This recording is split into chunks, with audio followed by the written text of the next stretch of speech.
Gurur Brahma, Gurur Vishnu, Guru Devo Maheshwaraha, Gurureva Param Brahma, Tasmai Shri Gurave Namaha. Chinmayam Vyapyat Sarvam Trilokyam Sacharacharam Atpadam Darshitam Yena Tasmai Shri Gurave Namaha. Tvameva Mata Chapita Tvameva Tvameva Bandhuscha Sakha Tvameva Tvameva Vidyad Ravinam Tvameva Tvameva Sarvam Mama Deva Deva Tvameva Sarvam Mama Deva Deva.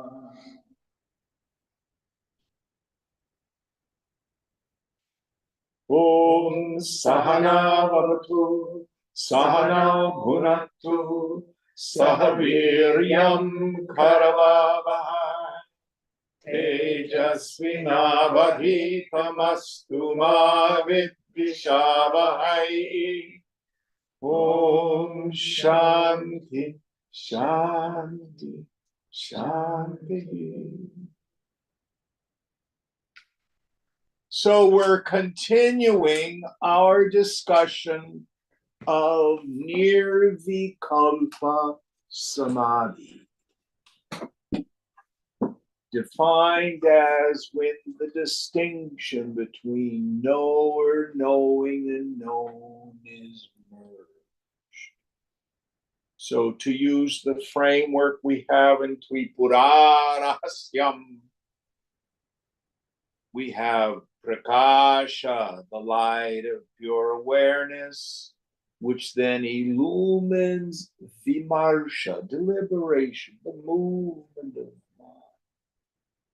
When the movement of mind, the Vimarsha, ceases, then there's just the Prakash, the light of pure awareness. Then when the mind returns from that, it is convinced there's no person that's real. Never was a person. It swallows all doubt. All right, what verse are we on? 357. Can you speak a little louder? I can't hear you. 357. Thank you, please. Can you all hear me? Yeah. Okay. Yes. We can hear you. Puneet, will you help us out, please? Yeah.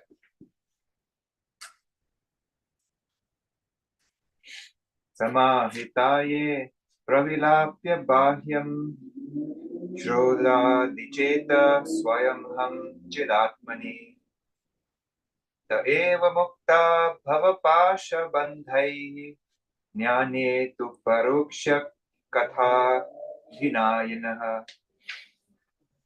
They alone are free from the bondage of birth and death, who having attained samadhi, merge the objective world, the sense organs, the mind, nay, the very ego in the Atman, the knowledge absolute, and none else, who blabber their indirect knowledge. Yes.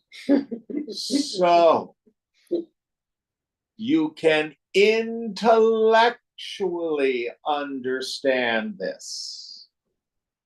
And you have what we call paroksha jnana, indirect knowledge. And some people are satisfied with that. Especially if they go on to read these very advanced texts like Avadhuta Gita, Ashtavakra Gita, where you renounce the bliss of samadhi, you give up meditation, what is there? It's all an illusion. So one rationalizes your lack of direct experience.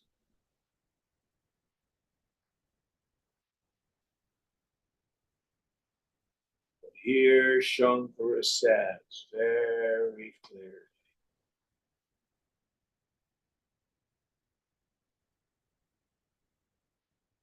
Nirvikalpa Samadhi. We talked about this last week. The trap here is when we make Nirvikalpa another goal. Because the more you strive for it, further it recedes. It's a function of giving up all striving. It's not about gripping the mind in the quiescence. It's not about, just turn up the noise. It's not like that. The cause of the lack of nirvikalpa is the continued presence of vasana.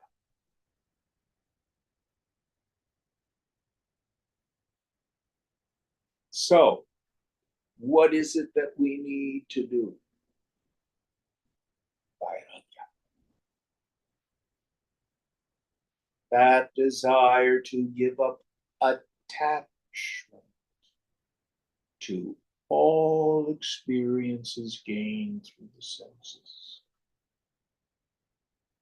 and the renunciation of any personal sense of self.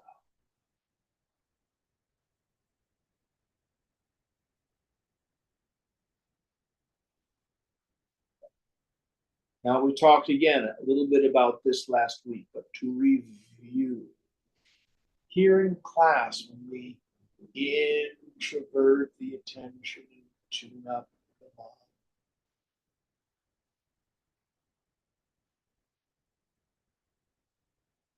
turn the attentive faculty back on the self. Oh, yeah, get it, there's nothing. And if there's still a bit of a perception of the personal sense of self, then we call that savikalpa samadhi.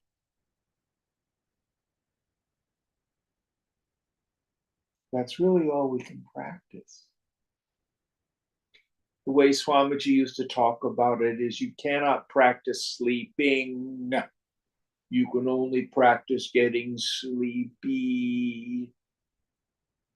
Drink your chamomile tea or your warm milk. Take a warm bath. Take your melatonin.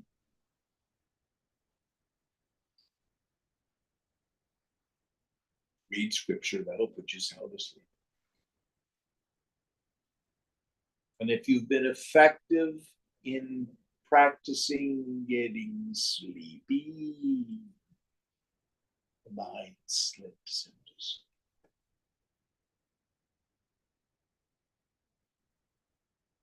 Now, we never know when it's my last attachment.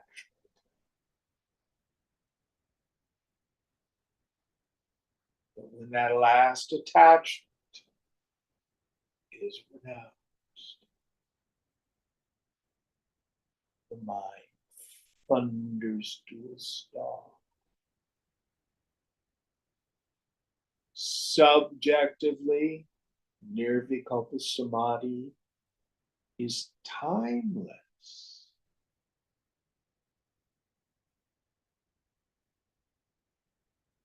To the yogi, it may seem like only a moment, whereas to someone on the outside, it could be minutes, hours.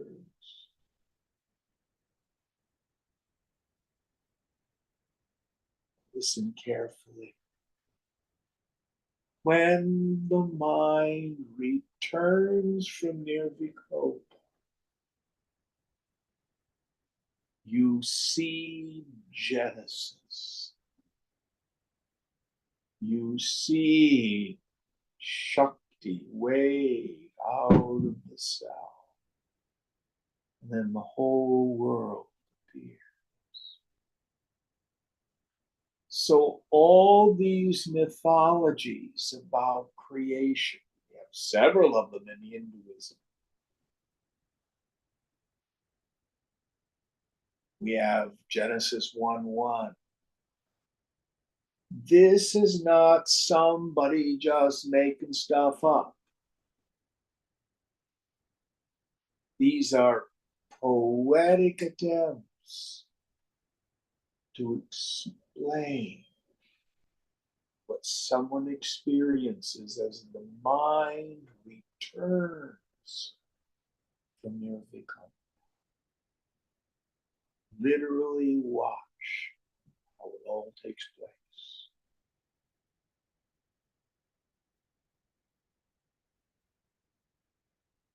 Well, how do I know if I'd had Nirvikalpa? If you're asking that question, you haven't.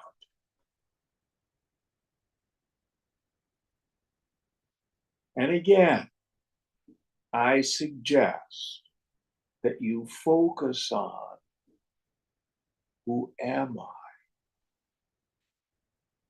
Seek to continue to stay identified with the self and to retire into the self.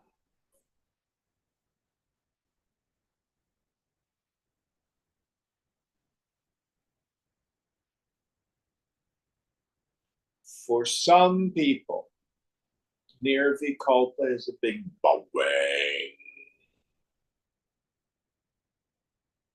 But I have come to see in other people that sometimes it's just a shift.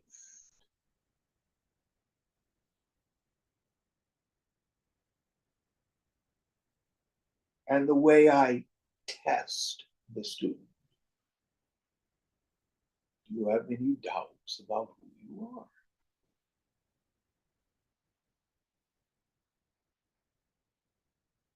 Because that's the point. Nirvikalpa in and of itself is not the point. The fruit of Nirvikalpa is aparoksha jnana, direct experience. I know who I am.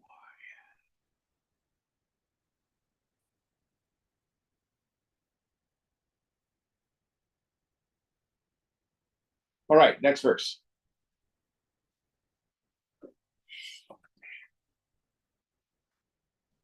उपाधिभेदात् स्वयमेव भिद्यते चोपाध्यपोहे स्वयमेव केवलः तस्मादुपादे विललाय विद्वान् वसेत् सदा कल्पसमाधिनिष्ठया.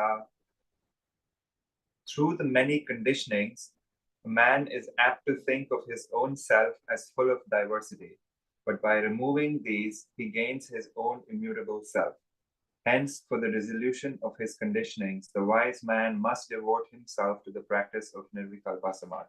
Yes. So, until we have Nirvikalpa, the mind is still apt to confuse itself with the non-self.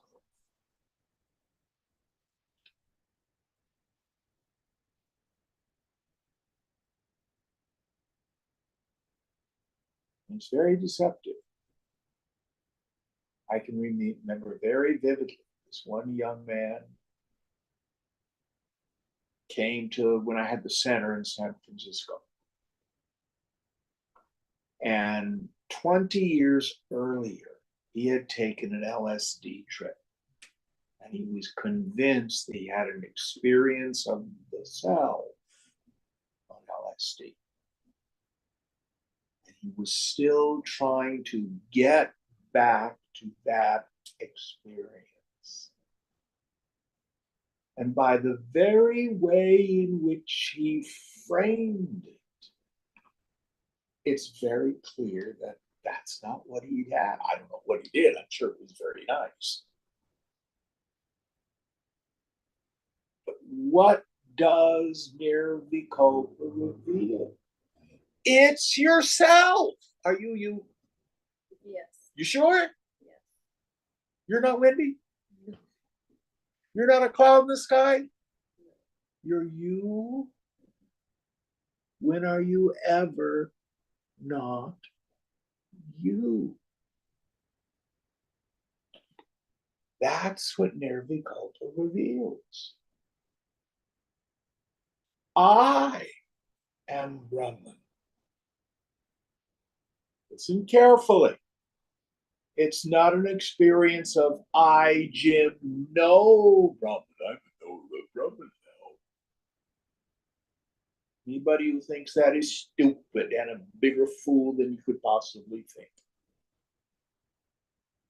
Who is it who thinks they know Brahman? The stupid ego. Did you have a thought? Is that you, Mike, or am I hearing something from outside? Outside. Oh, okay.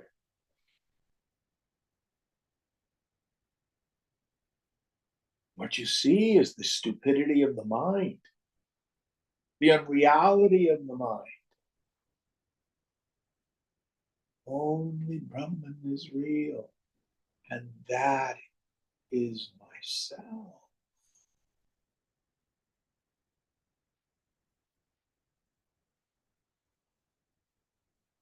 And it is nityam. Nityam means eternal, means always.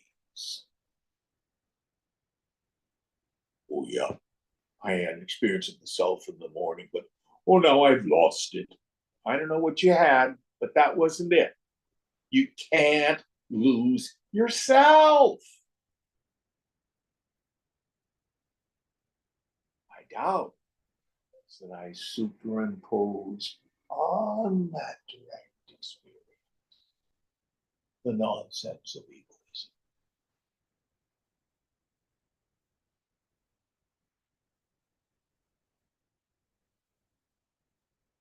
So, abhyasa vairagyacha, practice, long and continuous periods of meditation.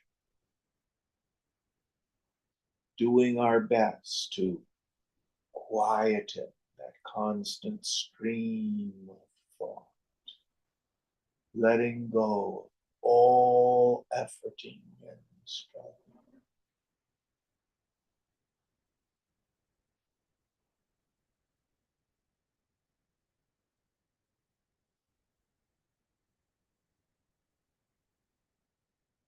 Abandon every desire, abandon every thought of self.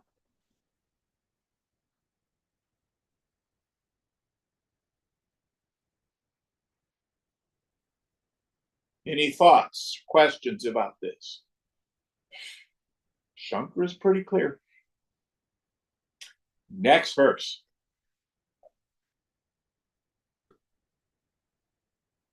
Sati sakto naro yati sadbhavan he kanishtaya kitako bhramaram dhyayam brahmaryatvaya kalpate. One who is attached to the real becomes the real through single-pointed devotion, just as the worm contemplating intently upon the wasp is transformed to become a wasp.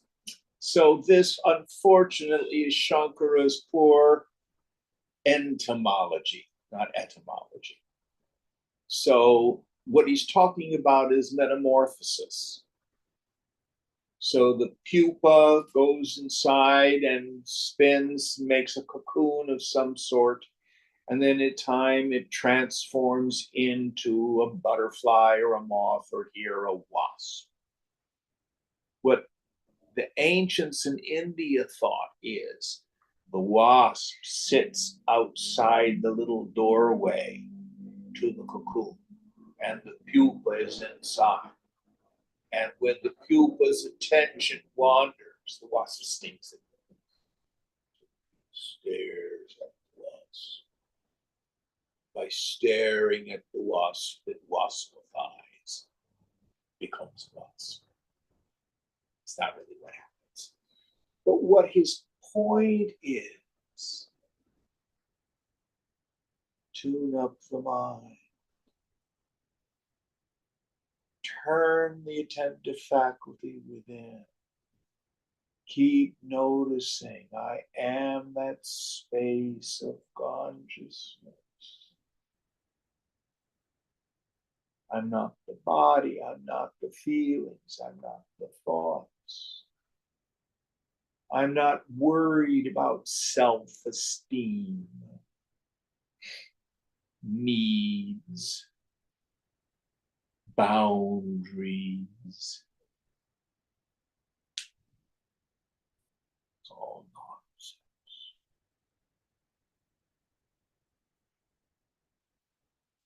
Have no concern for the body. Let it do its duty.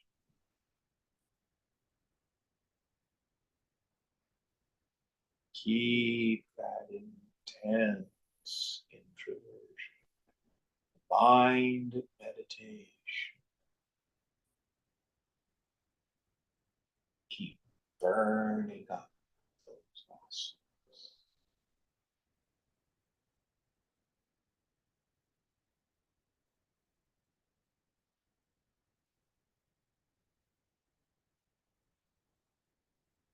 Next one.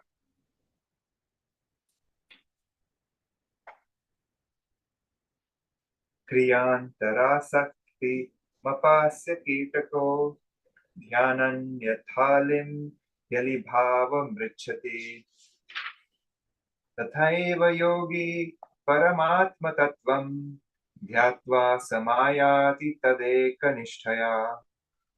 Just as the insect, renouncing attachment to all other activities, thinks intently upon the wasp and metamorphoses into one, so too a yogi meditating upon the nature of Paramatman attains it through his single-pointed devotion to it. Yeah. What is this single-pointed devotion to it? When my attachment and identification, my attachment to the world and my identification with Jiva Bhavana, personal sense of self, when it arises, drop it,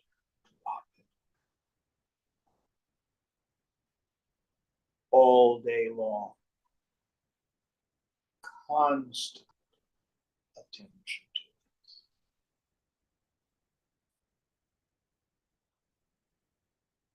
Desire arises, bring the mind. Remember what Shankara said at the very beginning of the text. Success in spiritual endeavors is entirely due to the degree of the qualifications of a fit student. Other factors such as time and place are helpful, fundamentally secondary. What are those qualifications?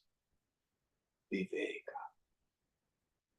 That firm conviction in the intellect that Brahman, the self, alone is real, and the phenomenal world is illusory, is Viveka. Vairagya. desire to give up attachment to the phenomenal world, any idea of self. Shama, that peaceful state of mind when it rests in steady contemplation of the goal after having again and again, muhur muhu, detached itself from the chaos of the sense objects. Steady observation of their defects. Not evil, they're not bad. They're just little. What is my suffering? My suffering is my jonesing for crap. It's not the word. Dhamma, not letting ideas of past pleasures force the mind out. Uparati, sense withdrawal. Again, Shankara says the best sense withdrawal is when the perception of the objects does not create vrittis in the mind. I can move through the world with a mind like a wicker basket, letting water just go through. Being empty. Titiksha, forbearance. Not being concerned about the petty pinpricks of life. No need for redress or revenge. We give up righteous indignation.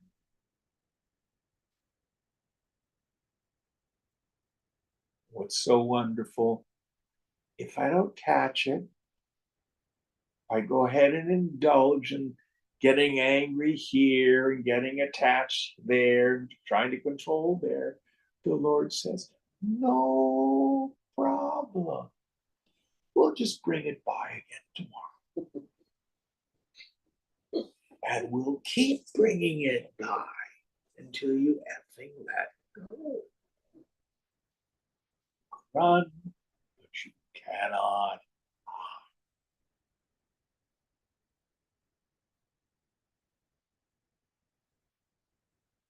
Shraddha, faith.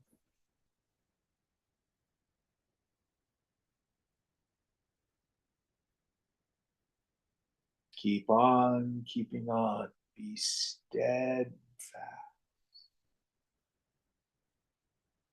Remember, we talked about how that also has the element of being able to tune to teacher. Somebody used to say, meet me there.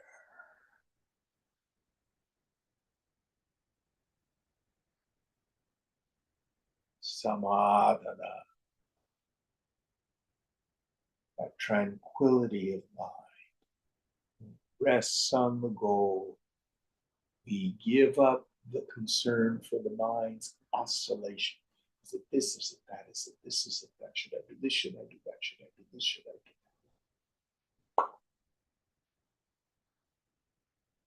that? And the last one, the burning desire for liberation. I sublimate all my other desires. Oh, I really want to go to Hawaii. No, I don't. I really want the Lord. Oh, I'm so lonely. I want a partner. No, I don't really. I want the Lord. I want babies. No, you don't. You want the Lord. I want financial security. No, you don't. You want the Lord. Always. The world lies to us.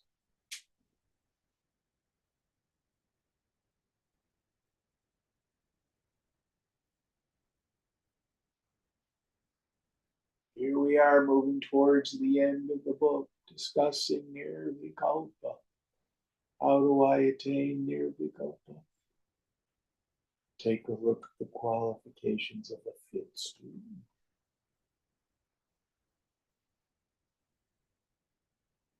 Maybe you need a bit of a tune-up.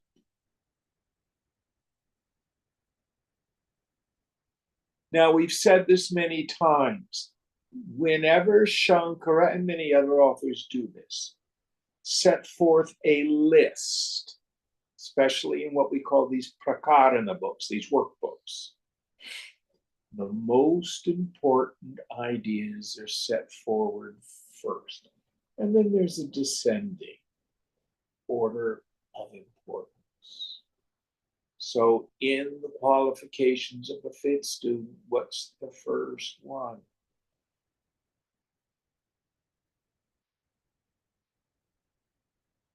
Viveka. Yeah.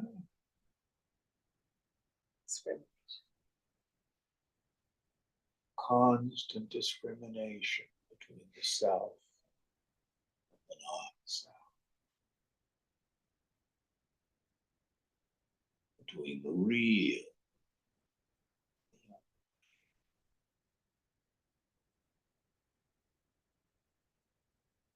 This is the work. This is Jnana Marga. Path of knowledge.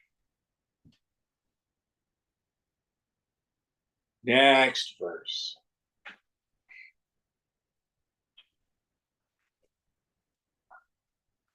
अतीव सूक्ष्मं परमात्मतत्त्वं न स्थूलदृष्ट्या प्रतिपुत्तमुहूर्ते समाधिनात्यन्त सुसूक्ष्मवृत्त्या ज्ञातव्यमार्ये रतिशुद्धबुद्धिभिः. The real nature of Paramatman is extremely subtle and cannot be reached by the gross outgoing tendency of the mind. It is accessible to noble ones with extremely pure intellects through samadhi, brought about by an extraordinary subtlety of the mind. Yes. So how do I purify the mind? How do I subtleize the mind? How do I attain a sattvic mind? It's not good thoughts as opposed to bad thoughts. I reduce the frequency and the volume of thoughts.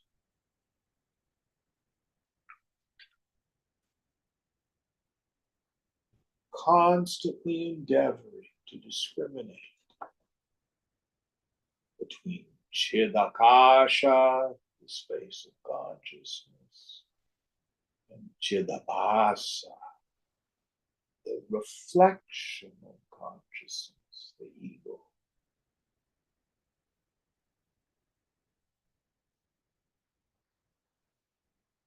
An ego thought arises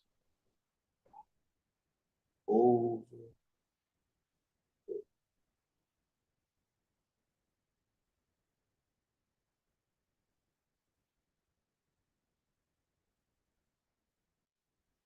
The mind extroverts into the world.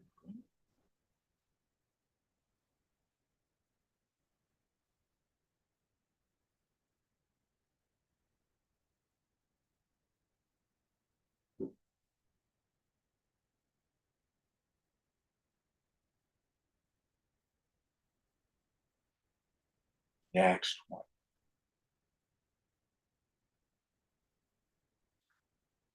यथा सुवर्णं पुटपाकशोधितं त्यक्त्वा मलं स्वात्मगुणं समृच्छति तथा मनसत्त्वरजस्मलं ध्यानेन सन्त्यज समेति तत्त्वम्.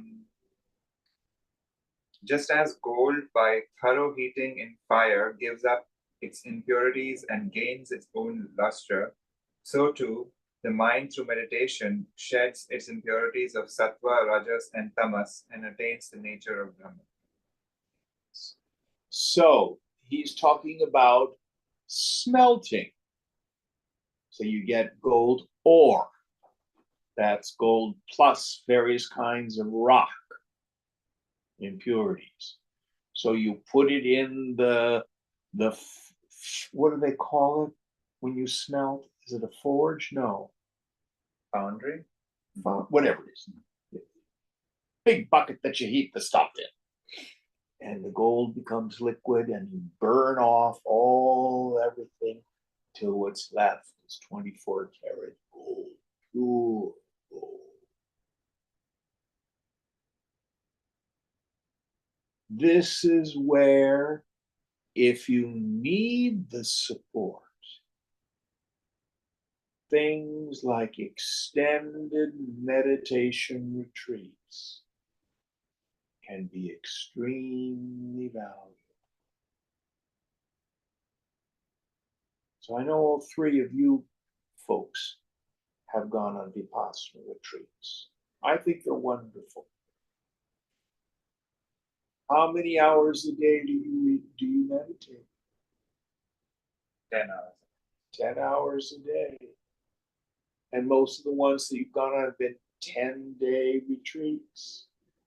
That's 100 hours of meditation.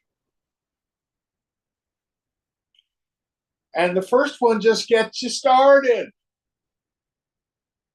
But you don't need to go on a meditation retreat. It's helpful.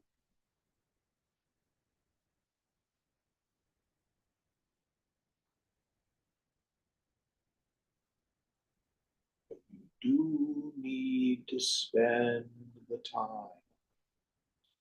And what will happen in meditation? We will get to this. We're about ready to do the fourth chapter of Mandukya. Gaudapada will use this term kashaya. Kashaya means the unloading of the unconscious. Swamiji's commentary talks about the vomiting up the unconscious.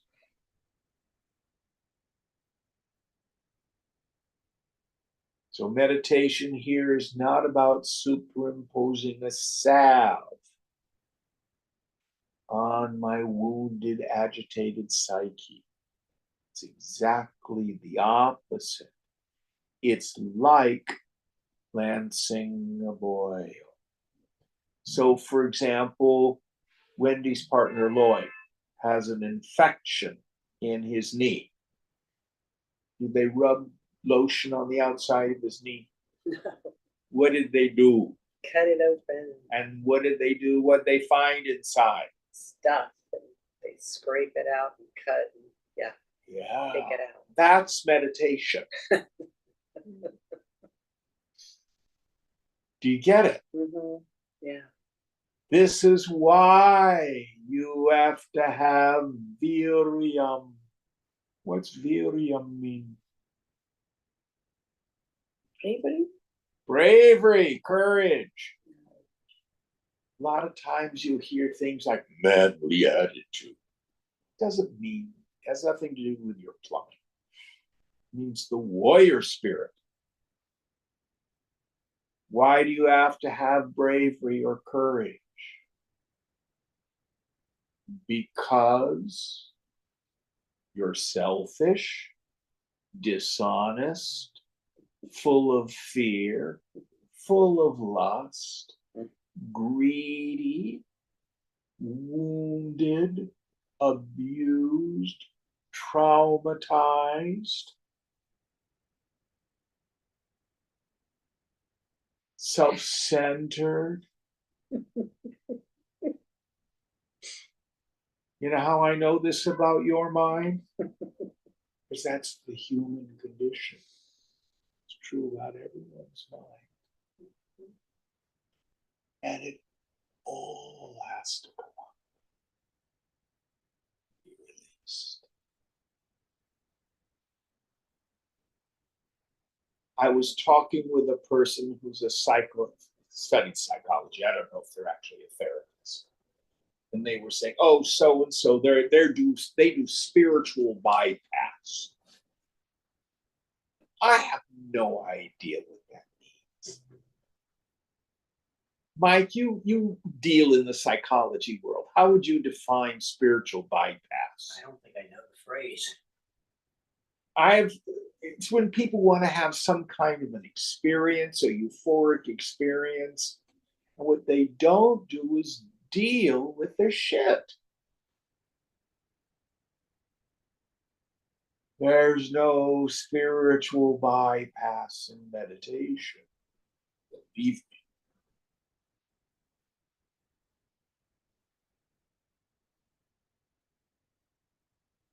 Sit there, get to embrace your inner Hitler. And everything else, you're also kind and generous and peaceful and wise. All those qualities are there too. But we make the unconscious conscious. This is called kashai. So in the story of the Buddha, the various aspects of Mara come to him. Who knows the story about the enlightenment of the Buddha? Do they talk about it on the retreats? Yeah, part of it. What do they say? What happens to him? I don't think they go into that detail, but they say that he basically had a strong determination on the day of his enlightenment that whatever happens, he would sit in meditation and face whatever comes up. But they talk about these, all sorts of temptations coming. temptations come and demons come, Right. and he just sits there. That's the mystic symbolism. All those are dimensions of our own unconscious, our own psychology. This is meditation. This is the spiritual path. This is the work to be done. And the mind wants to avoid this. Oh, I just don't feel like meditating today. I'm just following my intuition. I just don't feel like meditating today. Bullshit. So we call it a practice. Inspiration will fail you. Commit yourself to sitting. If you forget, the thing about being a yogi is you can start your day over again anytime.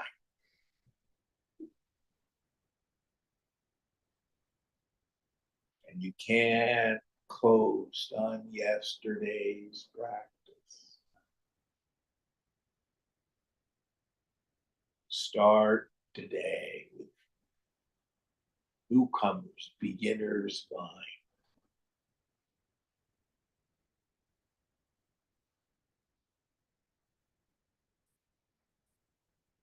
And we balance that with hasten slowly. Easy does it, but do it.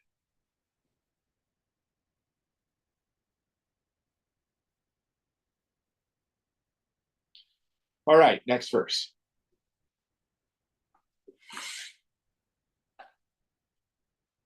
Nirantayabhyas vashati dithyam pakvan mano brahmani liyate yada tada samadhi savikalpa varjitah swato dvayananda rasanubhavakah.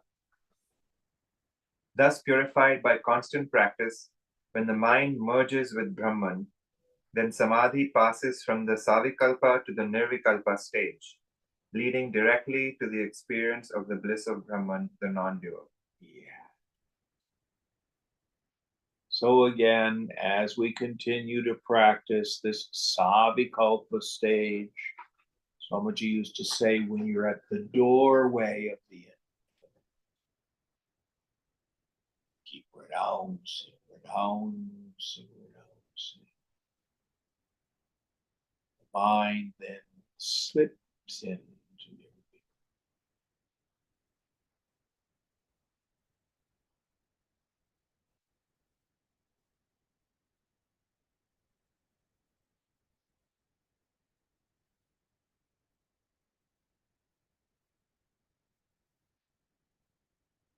It's so vast, it's so empty, so peaceful.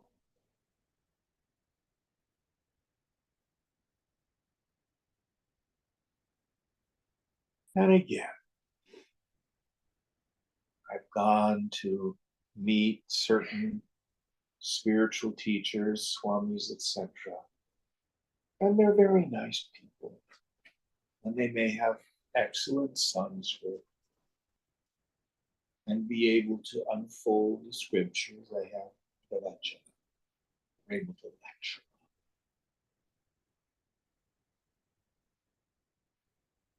But that's different when you meet a woman or a man of realization who is a full knower of the Supreme, who has retired into the Supreme.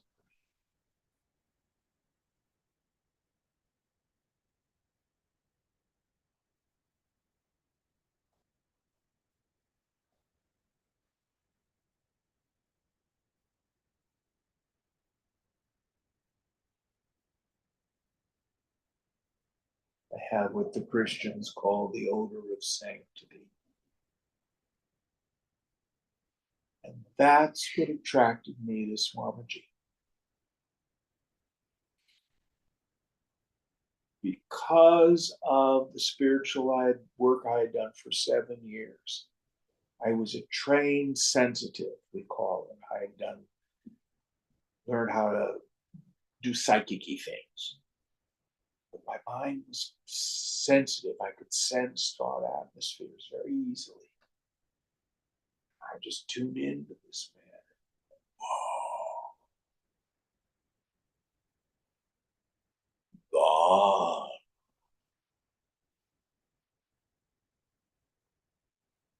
Who is this dude?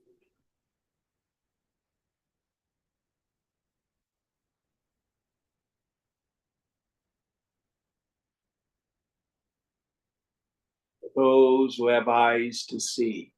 And you begin to see the mind itself as a sense organ. What do we sense that with? With the mind. It's not body language.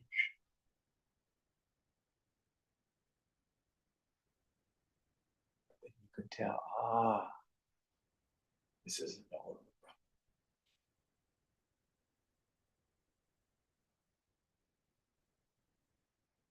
And then we can meet these great souls, these Mahatmas, and they can show us what a human being is capable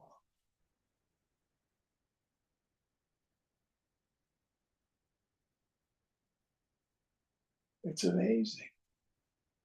There's no end to how deeply a person's mind can revel in the sound.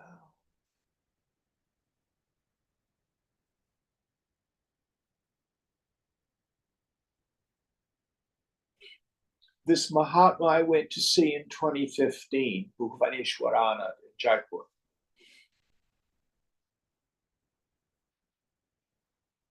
He was asked, well, what was your sadhana like? Now, this is a Kriya Yoga tradition. This is not Jnana Yoga. And his answer was, I simply sat at the feet of my guru, Bahari Baba, for 7 years. His whole sadhana was just tuning up to his master.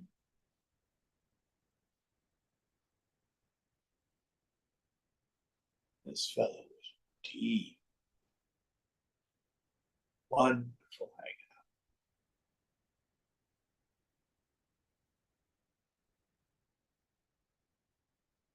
Great joy.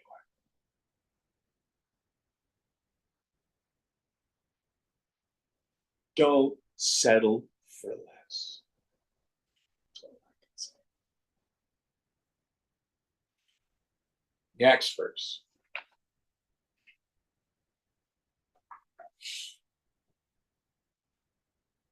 Samadhinanena samasta vasana granthe vinasho khilakarma nashaha antarbahi sarvata eva sarvada Swarupa Visphuta Tiryanta Syata.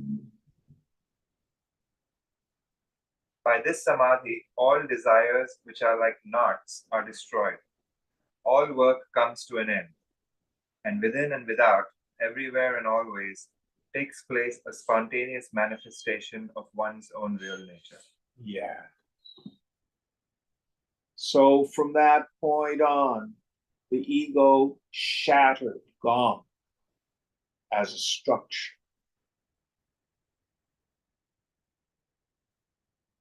There's effortless knowledge of your self nature. At that point, you have to discriminate. After that, there's no discrimination. Ramana Maharshi used to describe it this way: just as the ordinary person never doubts that their body is human, you do not think you're a goat or a cow or a horse or a pig.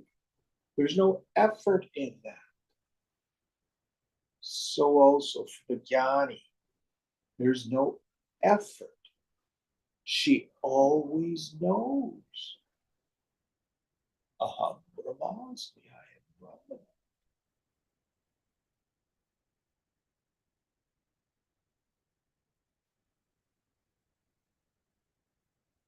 No longer can the mind be fooled by the trinkets and the baubles of this world.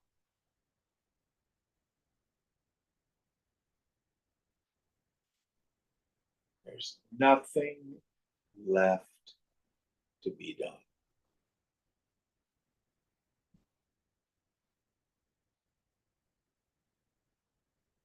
All ego prompted desire is gone.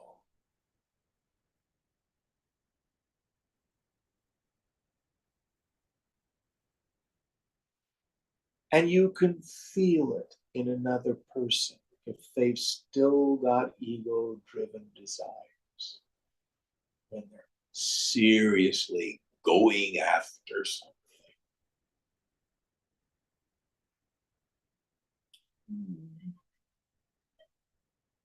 Okay. This is not a mind that's retired into the self.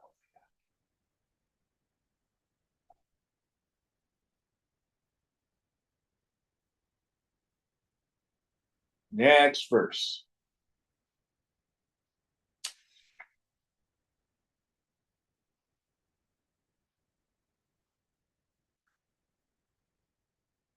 Shrute Shatagunam Shrute Shatagunam Vidhyamananam Maranadapi Nididhyasam Lakshagunam Anantam Nirvikalpam. Reflection should be considered 100 times superior to listening, and meditation 100,000 times superior to reflection. But Nirvikalpa Samadhi is infinitely more sacred. So, first comes Shravana, you hear the knowledge. And then, if you've got a good memory and you've heard enough, you've watched enough YouTube videos, then you can get on Facebook and discuss Advaita philosophy and correct all the other people.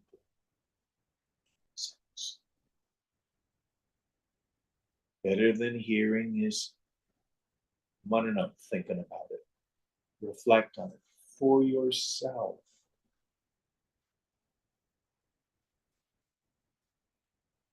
Meditation, nididhyasana, long, continuous meditation, and vairagya, vairagya, vairagya, sannyasa, renounce, tyagaha, abandon the world.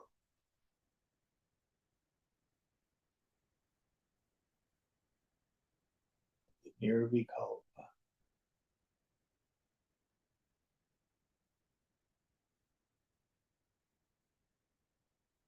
Well, how do I know if I've had it? Don't worry about it. Keep letting go. Keep your attention focused on Trust the process.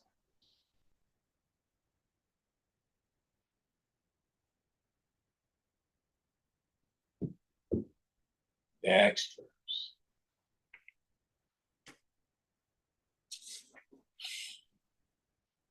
Nirvikalpa samadhina sputam brahma tattvam vagamanyate dhruvam nanyatha chalataya manogatehe pratyayantara vimishritam bhave. By Nirvikalpa Samadhi, the true nature of Brahman is clearly and definitely manifest, never otherwise. For then the mind being unsteady is apt to be mixed with other perceptions. So we can get still confused and identified until Nirvikalpa happens.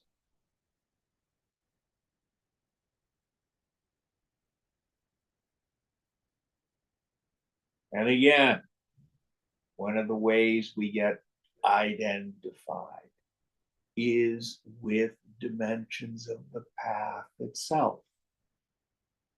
It's what the great Tibetan Lama Chogyam Trungpa Rinpoche used to call spiritual materialism. I'm getting very close. I've been meditating 26 hours a day. I've met this guru and that guru, and I had so-and-so's darshan.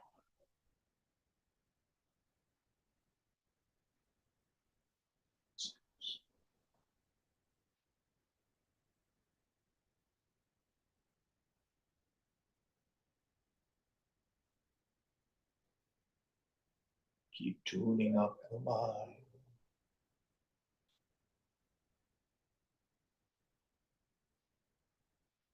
Oh.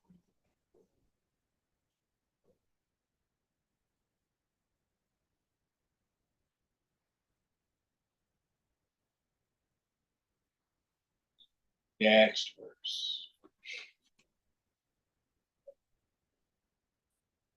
Atha samadhatva chetendriya san nirantaram shanta mana pratichi vidvansaya dvanta manyadhya vidyaya kritam sadekatva viloka nena. Therefore, with a serene mind and the senses controlled, ever drown the mind in subjective supreme self, and by realizing your identity with that reality, destroy the darkness created by the beginningless nescience of India. So, Jory, what was that phrase that you shared weeks ago, months ago? Drown the mind in Brahman, or drown the mind in the self, or soak the mind. Can you refresh my memory with it? Jory's not here. Oops, never mind. We'll all make it up. Drown the mind.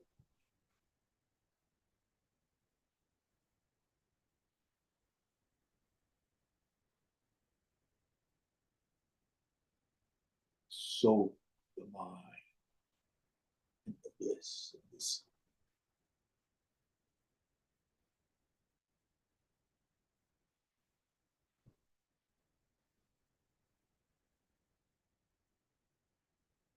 Over and over.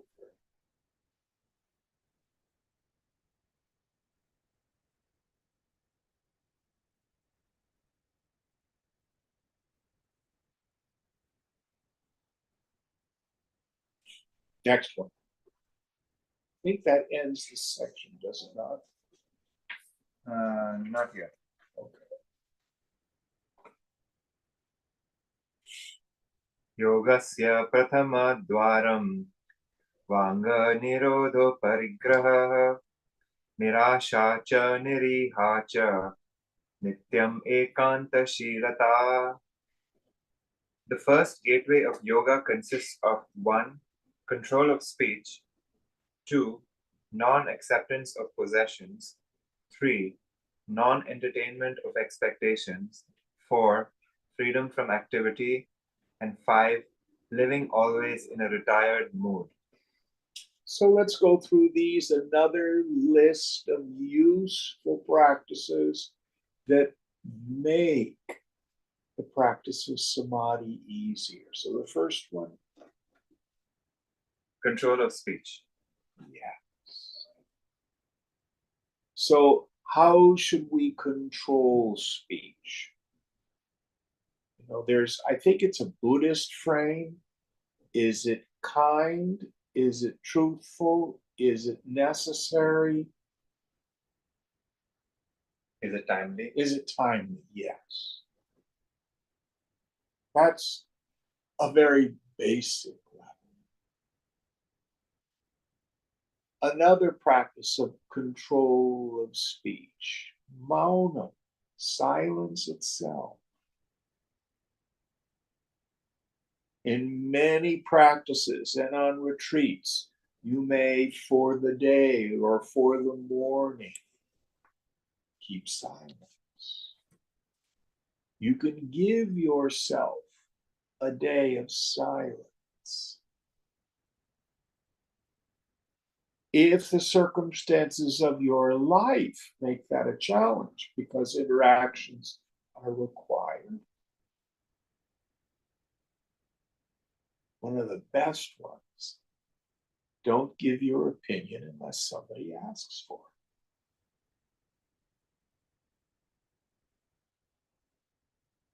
It's amazing. Share with you my own experience. Nobody wants my opinion.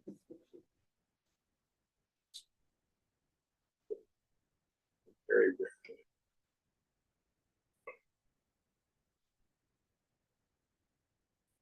But watch your speech. Next one. Non-acceptance of possessions. Yes.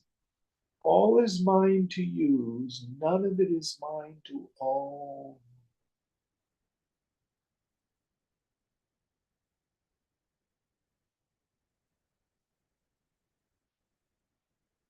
No possessiveness, no sangraha, grabbing onto things. Always open handed.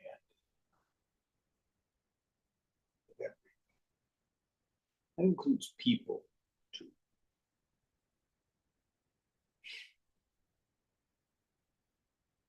All is mine to use. The Lord will bring us people, places, and things.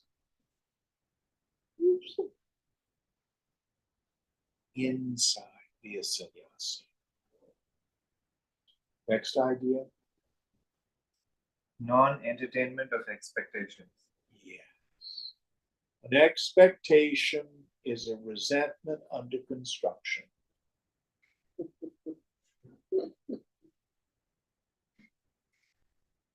Well, aren't these reasonable expectations? Not yourself out. You can have all the expectations you want. And what happens?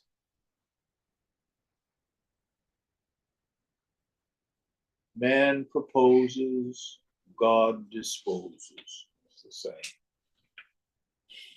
Or if you're military, no battle plan survives contact with the enemy. Doesn't mean we don't make plans. Let go. Let the spontaneity of life.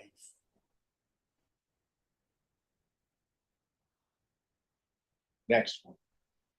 Freedom from activity. Now, we are never free from activity. The deeper meaning of this is this freedom from ego prompted activity. What's ego prompted activity? When I move through the world with the idea, I'm discontent, there's something wrong with my life, and I'll be happy when. That's what I need. I was talking with a young man this week and not in a good place. It'll all be better when I move to Australia.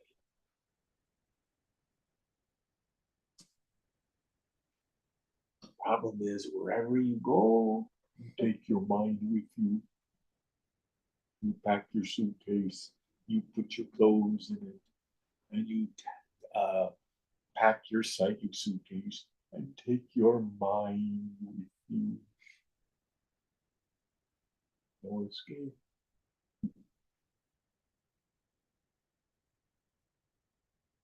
Next one. Living always in a retired mood. So many of us are terrified of loneliness.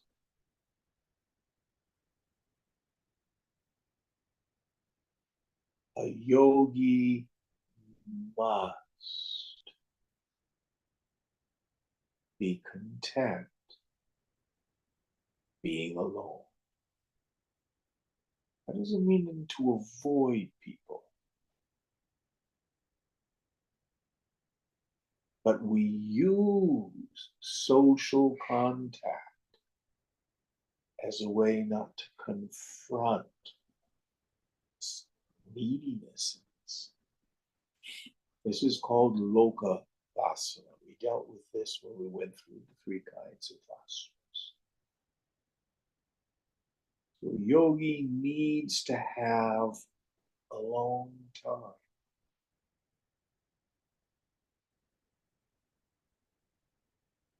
Next one. That was the last one. Okay, next verse.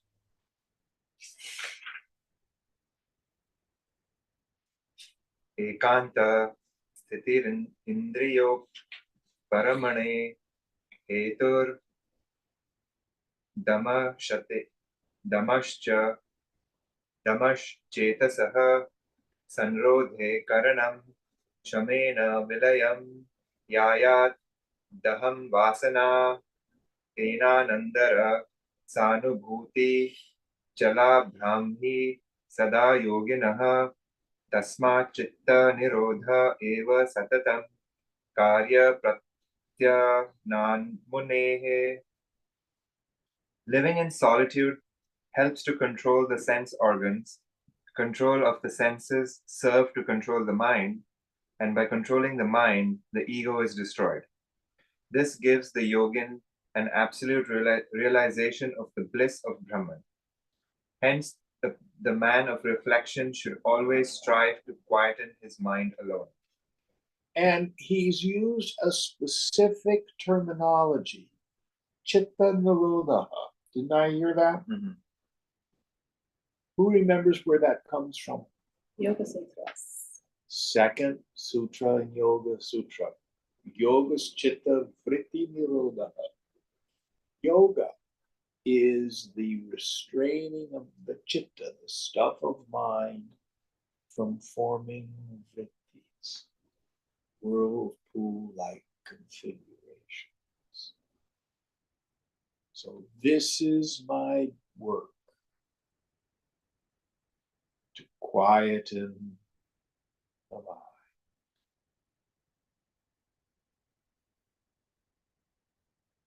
The most powerful method for quieting the mind is to quit believing it.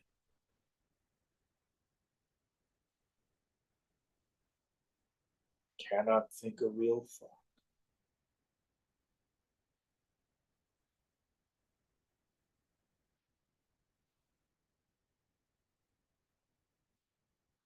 Okay, good stuff tonight. What verse are we on for next week? 370. Om Purnamada Purnamidam Purnat Purnamudachyate Purnasya Purnamadaya Purnameva Vashishyate.